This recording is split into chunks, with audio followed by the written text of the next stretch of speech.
Welcome back to another technical deep dive here in the debug zone.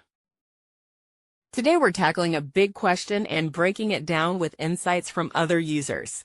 Hopefully this clears up some misconceptions and helps you get the answer you need. So buckle up, stay a little curious, and let's jump right in.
And that's a wrap.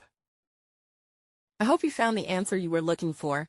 If you did, take a second to hit that subscribe button. It really helps out. And let me know in the comments which solution worked best for you. See you next time in the debug zone.